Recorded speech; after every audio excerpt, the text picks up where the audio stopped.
তৌফিক দান করুক। সকলে বলে আল্লাহুম্মা আমিন। আসসালামু আলাইকুম ওয়া রাহমাতুল্লাহ।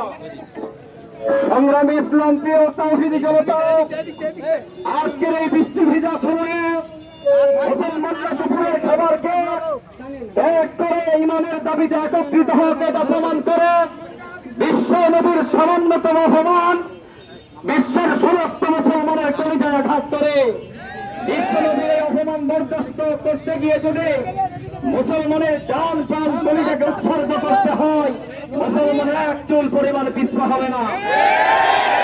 আমাদের সামনে সংক্ষিপ্ত বক্তব্য নিয়ে আসছেন চাঁপাইনবাবগঞ্জ জেলার কৃতি সন্তান তরুণ মাহাতুন আলেমে দ্বীন হাফেজ মাওলানা মুফতি রজব আলী কাসেমী। উনি দীর্ঘদিন দারুণ দেওবন্দে ছিলেন। এই সমস্ত হিন্দুত্ববাদীরা সুকৌশলে মুসলমানদেরকে যেভাবে উস্কানি দেয় সে সম্পর্কে তার ধারণা আছে। এর কারণ হচ্ছে এই আঘাতের মাধ্যমে আমরা গজওয়ে হিন্দের স্বপ্ন দেখছি। মুসলমানরা গজওয়ে হিন্দের স্বপ্ন দেখছে। আমার সন্তান গজওয়ে হিন্দের প্রস্তুতি গ্রহণ করছে।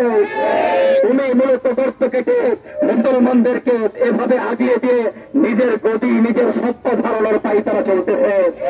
আমরা গজওয়ে হিন্দের স্বপ্নে নিজেকে উজ্জীবিত করতে রাজি আছি তো ইনশাআল্লাহ। সংগ্রামিত ইসলাম আমাদের প্রাণপ্রিয় নবী হুজুর আকরাম সাল্লাল্লাহু আলাইহি ওয়াসাল্লামের মর্যাদা আল্লাহ তাআলা কোরআন মাজিদে ঘোষণা করেছেন, কিয়ামত পর্যন্ত আমাদের রাসূলের মর্যাদা থাকবে।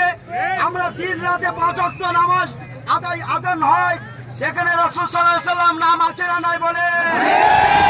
আমাদের ইকামত দেওয়া হয়, সেখানে রাসূলের নাম আছে না নাই? আমরা তাওবিরা নামাজ পড়ি, সেখানে দুরূদ শরীফে রাসূলের নাম আছে না নাই?